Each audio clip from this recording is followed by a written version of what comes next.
नमस्ते।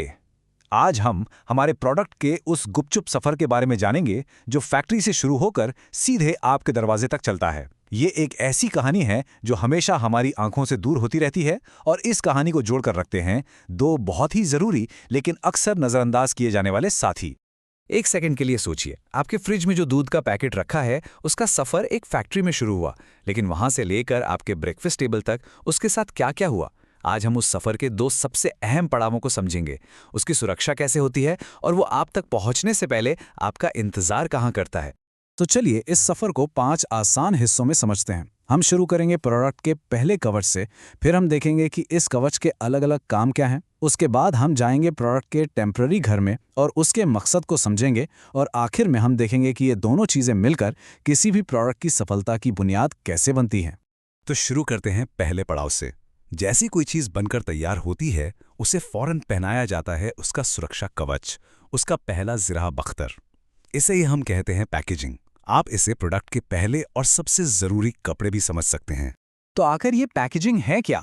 आसान भाषा में ये किसी भी प्रोडक्ट को एक कंटेनर में बंद करने का तरीका है। जैसा कि आप इस डेफिनेशन में देख सकते हैं, इसका सबसे ज़रूरी काम है अंदर के सामान को खराब होने, टूटने फूटने या लीक होने से बचाना। लेकिन बात सिर्फ इतनी ही नहीं है, ये प्रोडक्ट को सुंदर, उपयोगी और आकर्षक बनाने के लिए भी डिज़ाइन किया जाता है। ये डेफिनेशन बिल्कुल इसके अहम काम पर फोकस करती है। यहाँ सबसे जरूरी काम है सुरक्षा। पैकेजिंग एक साइलेंट गार्डियन की तरह है, एक चौकीदार जो आपके चिप्स को चोरा होने से, आपके नए फोन की स्क्रीन को खरोच से और आपकी सोडा को आपके खोलने से पहले ही फ्लैट होने से बचाता है। लेकिन क्या इस कवच का काम सिर्फ चीज़ों को बचाना है? क्या झटकों और गिरने से बचा लिया तो इसका काम खत्म? बिल्कुल नहीं। चलिए देखते हैं पैकेजिंग के और कौन-कौन से जरूरी काम हैं जो साबित करते हैं कि यह सिर्फ एक डब्बा नहीं है। पैकेजिंग सच में एक मल्टीटास्कर है। सुरक्षा के अलावा ये चीज़ों को कंटेन करता है, यानी संभाल कर रखता है। जैसे आटे का पैकेट, ये कन्वीनियंस यानी सुविधा देता है। जैसे कॉफ़ी के पैकेट पर लगी रीसीलेबल जिप, ये इन्फॉर्मेशन देने का एक ज़रूरी जरिया है जिस पर न्यूट्रिशन फैक्ट्स और एलर्जी वार्निंग्स लिखी होती हैं। ये सेल्स प्रमोशन का एक टूल है जिसके अट्रैक्टिव डिज़ाइन भीड़ में आपका ध्यान खींच लेते हैं। इससे ब्रांड इमेज बनती है। ज़रा एप्पल के सिंपल और सुंदर बॉक्सेस के बारे में सोचिए। और हाँ, ये लीगल कंप्लायंस यानी कानूनी ज़रूरतों को भी पूरा करता है। दूध का मामूली सा कार्टन इसका सबसे बेहतरीन एग्जाम्पल है। उसका टेट्रा पैक मटेरियल दूध को रोशनी और हवा से बचाता है। उसकी शेप और स्पाउट उसे डालने और रखने में आसान बनाते हैं, और उसके ऊपर ब्रांड का नाम, न्यूट्रिशन की जानकारी और सबसे ज़रूरी एक्सपायरी डेट लिखी होती है। ये एक छोटी सी चीज़ है जो इतने सारे काम एक साथ करती है। ठीक है, तो अब हमारा प्रोडक्ट पैक हो गया, सुरक्षित हो गया, पर यह सीधे फैक्ट्री से आपकी शॉपिंग कार्ट में नहीं आता। तो बीच में ये कहाँ इंतज़ार करता है? ये जाता है अपने टेम्परेरी घर में, जिसे हम कहते हैं स्टोरेज। स्टोरेज चीज़ों को बनने के बाद और इस्तेमाल होने से पहले एक सुरक्षित जगह पर रखने का प्रोसेस है। इसका पूरा मकसद है समय के गैप को भरना। यह सुनिश्चित करता है कि प्रोडक्ट्स ठीक तभी और वहीं उपलब्ध हों जब ग्राहकों को उनकी ज़रूरत हो, भले ही वो महीनों पहले और हज़ारों किलोमीटर दूर बनाए गए हों। हमारे सोर्स मटेरियल में स्टोरेज को समय के ऊपर बना एक पूल कहा गया है। सोचकर देखिए, किसान गेहूं की पूरी फसल कुछ ही हफ्तों में काट लेता है, लेकिन स्टोरेज की वजह से हमें साल भर अपनी रोटी के लिए आटा मिलता रहता है। यहां जरूरी बात यह है कि स्टोरेज एक ऐसी चीज बनाता है जिसे अर्थशास्त्री टाइम यूटिलिटी कहते हैं। मतलब किसी चीज की कीमत इसलिए बढ़ जाती है क्योंकि वो जरूरत के वक्त उपलब्ध है। तो इस टेम्पररी घर के अंदर आखिर होता क्या है? क्या यह सिर्फ डब्बों से भरा एक बड़ा शांत कमरा है, या फिर स्टोरेज के कुछ और भी जरूरी काम हैं? चलिए थोड़ा और गहराई से देखते हैं। बिल्कुल पैकेजिंग की तरह स्टोरेज के भी कुछ बहुत जरूरी काम हैं।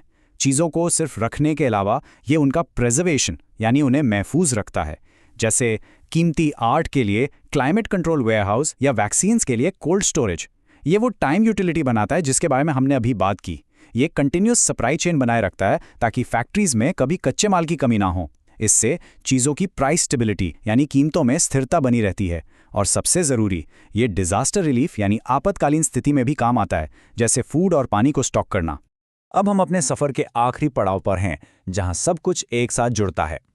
हमने पैकेजिंग और स्टोरेज को दो अलग अलग चीज़ों के तौर पर देखा, लेकिन किसी भी प्रोडक्ट के लिए हम तक सफलता से पहुंचने के लिए इन दोनों को एक साथ बिल्कुल सही तालमेल में काम करना ही पड़ता है। हमारे सोर्स का ये कोट उनके रिश्ते को बिल्कुल साफ साफ बताता है।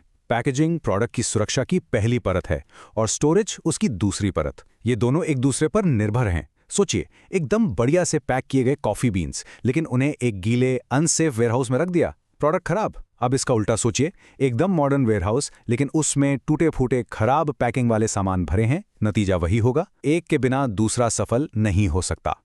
ये टेबल इनके बीच के फर्क को और भी साफ कर देता है।